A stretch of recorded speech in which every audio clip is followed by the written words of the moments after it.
Charlotte's Ladies by Lucy Maud Montgomery. Just as soon as dinner was over at the asylum, Charlotte sped away to the gap in the fence, the northwest corner gap. There was a gap in the southeast corner, too. The asylum fence was in rather poor condition, but the southeast gap was interesting only after tea. It was never at any time quite as interesting as the northwest gap. Charlotte ran as fast as her legs could carry her, for she did not want any of the other orphans to see her. As a rule, Charlotte liked the company of the other orphans and was a favorite with them, but somehow she did not want them to know about the gaps. She was sure that they would not understand. Charlotte had discovered the gaps only a week before. They had only been there in the autumn, but the snowdrifts had lain heavily against the fence all winter. And one spring day, when Charlotte was creeping through the shrubbery in the northwest corner in search of the little yellow daffodils that always grew there in spring, she found a delightful space where a board had fallen off, whence she could look out on a bit of woodsy road with a little footpath winding along by the fence under the wide-spreading boughs of the asylum trees. Charlotte felt a wild impulse to slip out and run far down that lovely, sunny, tempting, fenceless road. But that would have been wrong, for it was against the asylum rules, and Charlotte, though she hated most of the asylum rules with all her heart, never disobeyed or broke them. So she subdued the vagrant longing with a sigh and sat down among the daffodils to peer wistfully out of the gap and feast her eyes on this glimpse of the world where there were no brick walls and prim walks and never varying rules. Then as Charlotte watched, the pretty lady with the blue eyes came along the footpath. Charlotte had never seen her before and hadn't the slightest idea in the world who she was. But that was what she called her as soon as she saw her.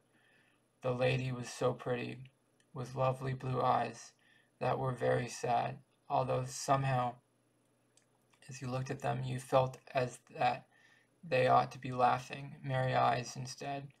At least Charlotte thought so, and wished at once that she knew how to make them laugh.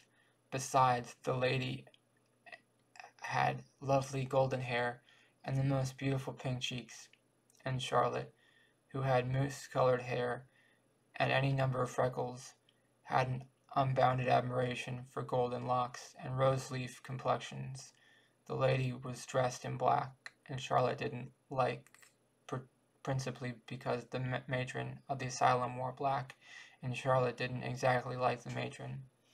When the pretty lady with the blue eyes had gone by, Charlotte drew a long breath. "If I could pick out a mother, I'd pick out one that looked just like her," she said. "Nice things sometimes happen close together, even in an orphan asylum." And that very evening Charlotte discovered the southeast gap and found herself peering into the most beautiful garden you could imagine. A garden where daffodils and tulips grew in great ribbon-like beds, and there were hedges and white and purple lilacs, and winding paths under blossoming trees. It was such a garden as Charlotte had pictured in happy dreams, and never expected to see in real life, and yet here it had been all the time, divided from her only by a high board fence. "I wouldn't have supposed there could be such a lovely place so near an orphan asylum," mused Charlotte. "It's the very loveliest place I ever saw. Oh, I do wish I could go and walk in it. Well, I do declare, if there isn't a lady in it too." Sure enough, there was a lady, helping an unruly young vine to run in the way it should go over the little arbor. Charlotte instantly named her the tall lady with the black eyes. She was not nearly so young or so pretty as the lady with the blue eyes, but she looked very kind and jolly. I'd like her for an aunt, reflected Charlotte. Not for a mother, oh no, not for a mother, but for an aunt. I know she'd make a splendid aunt. And oh, just look at her cat. Charlotte looked at the cat with all her might and main. She loved cats, but cats were not allowed in an orphan asylum, although Charlotte sometimes wondered if there were no orphan kittens in the world which would be appropriate for such an institution. The tall lady's cat was so big and furry, with a splendid tail and elegant stripes, a very handsome cat. Charlotte called him mentally, seeing the capitals as plainly as if they had been printed out. Charlotte's fingers tingled to stroke her glossy coat, but she folded them sternly together. You know you can't, she said to herself reproachfully. So what is the use of wanting to, Charlotte Turner? You ought to be thankful just to see the garden and the very handsome cat. Charlotte watched the tall lady and the cat until they went away into a fine, big house further up the garden. And she sighed and went back through the cherry trees in the asylum playground, where the other orphans were playing games. But somehow games had lost their flavor compared with those fascinating gaps.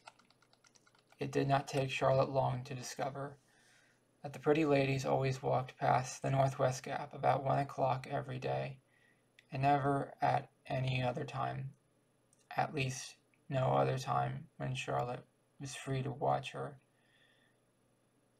and that the tall lady was almost always in her garden at 5 in the afternoon, accompanied by the very handsome cat, pruning and trimming some of her flowers. Charlotte never missed being at the gaps at the proper times, if she could possibly manage it, and her heart was so full of dreams about her two ladies. But the other orphans thought all the fun had gone out of her, and the matron noticed her absent-mindedness, and dosed her with sulphur and molasses for it. Charlotte took the dose meekly, as she took everything else. It was all part and parcel with being an orphan in an asylum. But if the pretty lady with the blue eyes was my mother, she wouldn't make me swallow such dreadful stuff, sighed Charlotte. I don't believe even the tall lady with the black eyes would,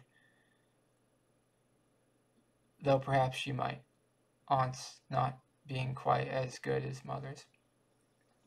Do you know, said Maggie Brunt, coming up to Charlotte at this moment, that Lizzie Parker is going to be adopted.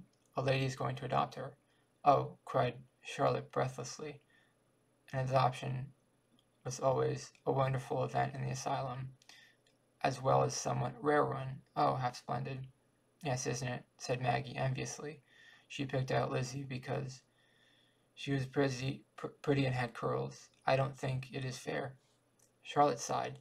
Nobody will ever want to adopt me, because I've mousy hair and freckles, she said.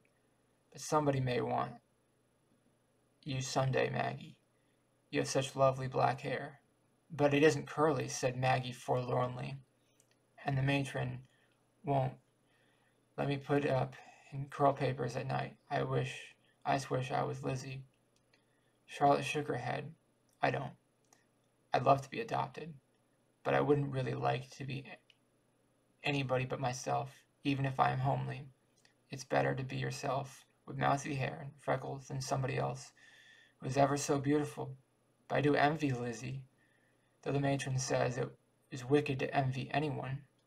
Envy of the fortunate Lizzie did not long possess Charlotte's mind. However, for that very day a wonderful thing happened at noon hour by the Northwest Gap. Charlotte had always been very careful not to let the pretty lady see her, but today, after the pretty lady had gone past, Charlotte leaned out of the gap to watch her as far as she could. And just at the very moment the pretty lady looked back, and there, peering at her from the asylum fence, was a little scrap of a girl with mouse-colored hair and big freckles, and the sweetest, brightest, most winsome little face the pretty lady had ever seen. The pretty lady smiled right down at Charlotte, and for just a moment her eyes looked as Charlotte had always known they ought to look. Charlotte was feeling rather frightened, down on her heart, but she smiled bravely back. "Are you thinking of running away?" said the pretty lady. And oh, what a sweet voice she had, sweet and tender, just like a mother's voice ought to be. "No," said Charlotte, shaking her head gravely. "I should like to run away, but it would be of no use, because there is no place to run to." "Why would you like to run away?" asked the pretty lady, still smiling. "Don't you like living here?" Charlotte opened her big eyes very widely. "Why, it's an orphan asylum!" she exclaimed. "Nobody could like living in an orphan asylum, but of course orphans should be very thankful to have any place to live, and I am thankful. I'd be thankfuller if the matron wouldn't make me take sulphur and molasses." "If you had a little girl, would you make her take sulphur and molasses?" "I didn't when I had a little girl," said the pretty lady wistfully, and her eyes were sad again. "Oh, did you really have a little girl once?" asked Charlotte softly. "Yes, and she died," said the pretty lady in a trembling voice.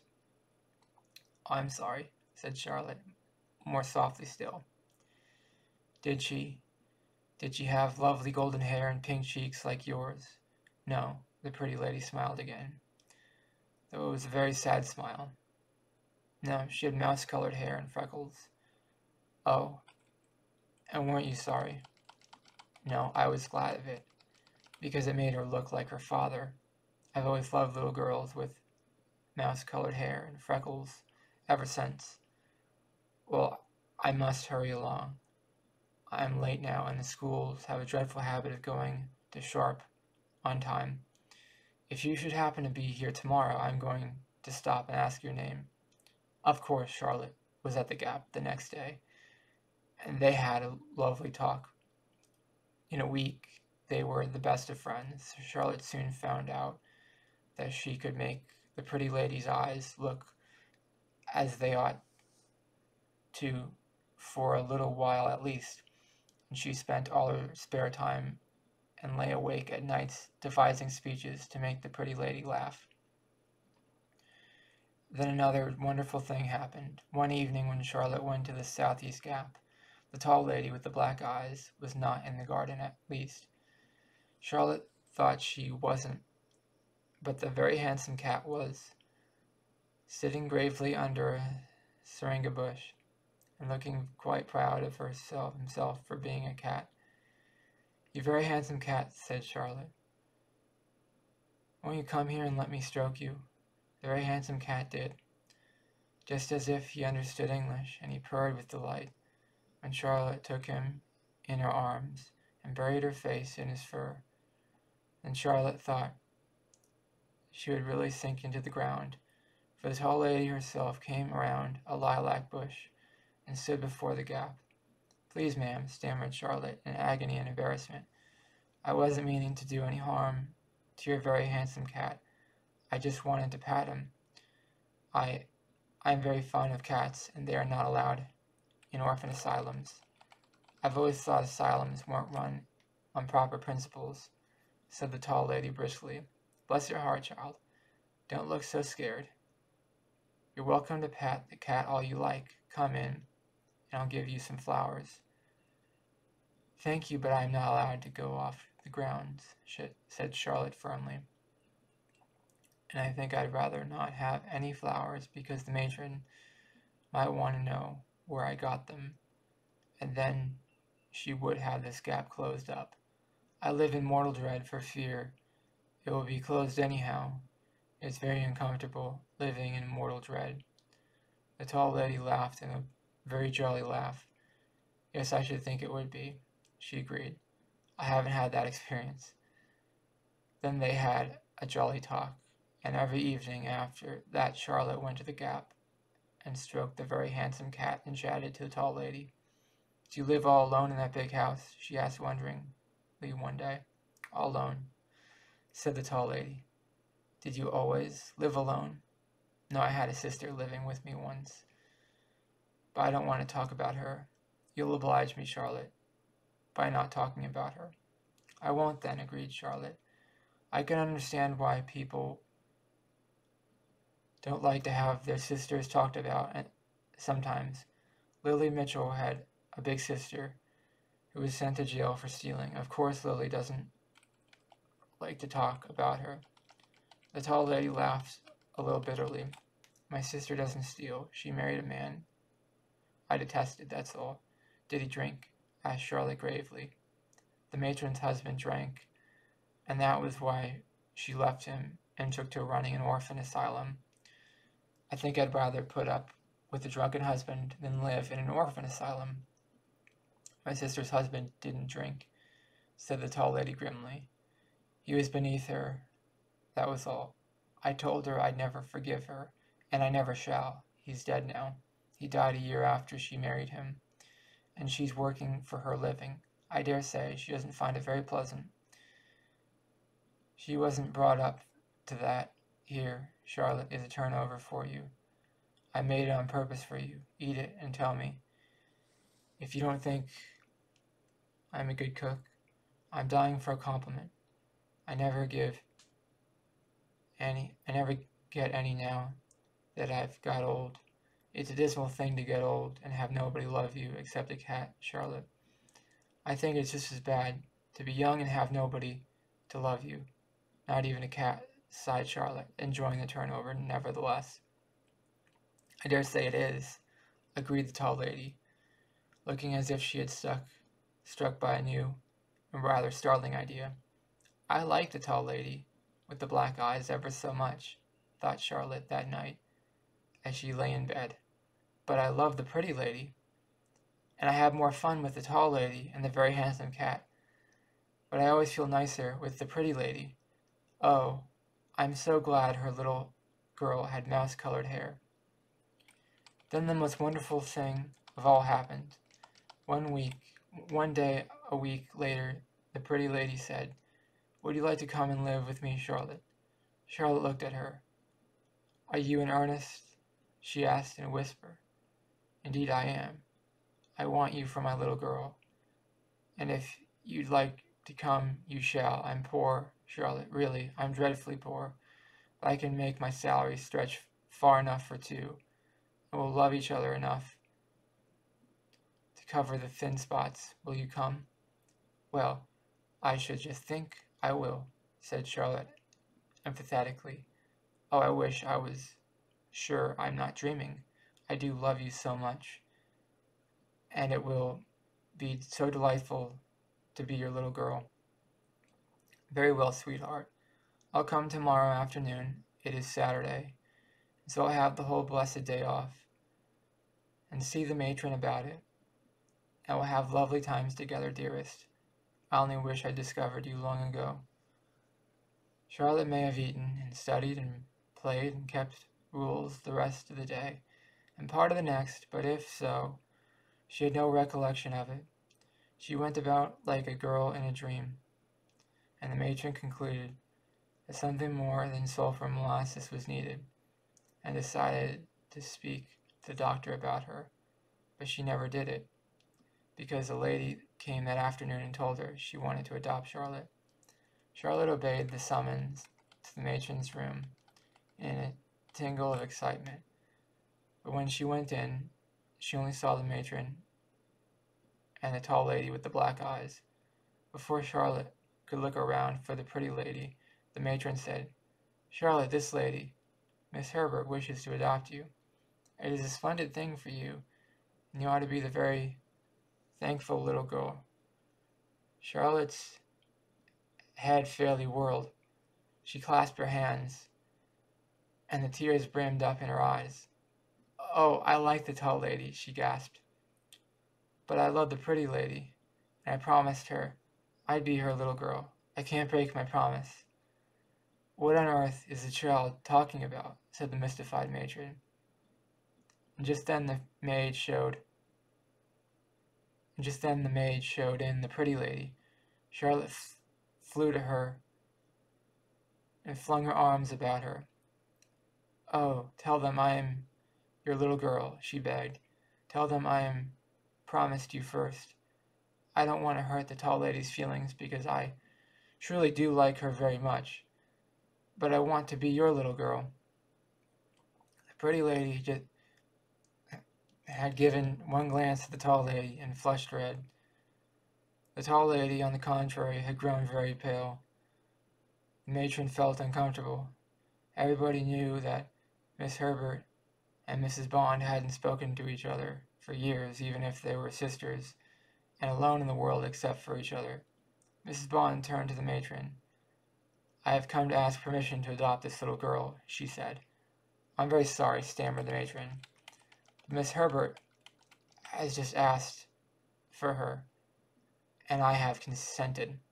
Charlotte gave a great gulp of disappointment, but the pretty lady suddenly wheeled around to face the tall lady with the quivering lips and tearful eyes. "Don't take her from me, Alma," she pleaded humbly.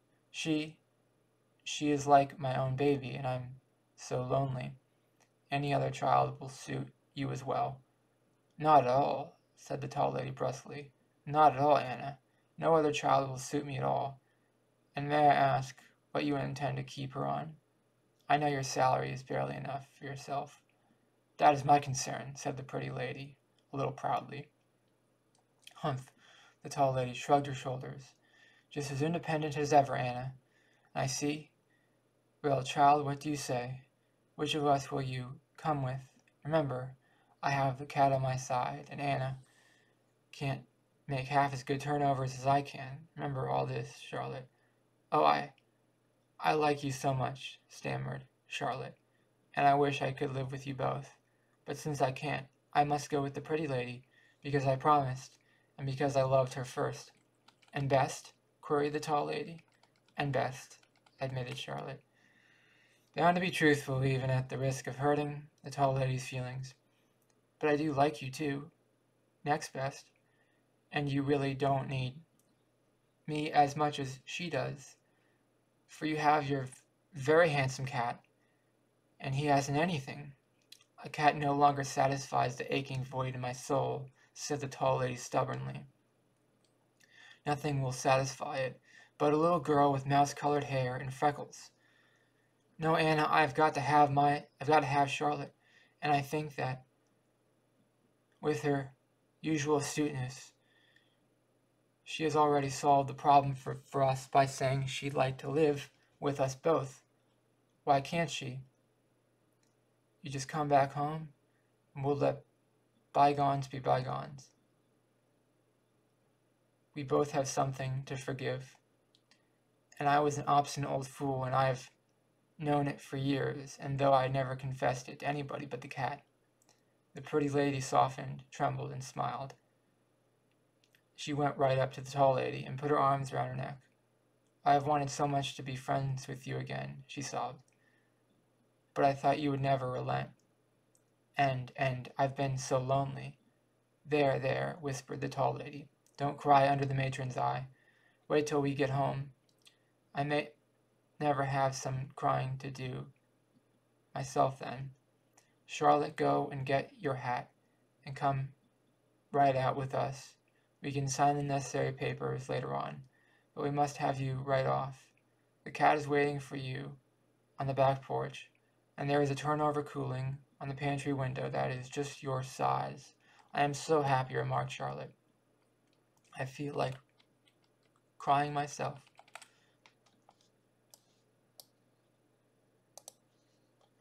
And that's the end of Charlotte Ladies by Lucy Maud Montgomery. Yes, I like that story. It's kind of depressing. She didn't want the tall lady. She wanted the pretty lady over the tall lady, but I don't know why she wanted the pretty lady over the tall lady. I guess it was a gut feeling. I guess the pretty lady courted her first, so maybe she liked the girl that courted her. She liked the person who courted her first more than the person who had more stuff, the turnovers and the cat. Even though I'm sure the turnovers and the cat were cool and everything, I think she liked the person who was friendly to her first, because that meant more to her at the time. You know. I can understand. Let me know in the comments below what did you think of the story. Please subscribe to this channel to be part of the community.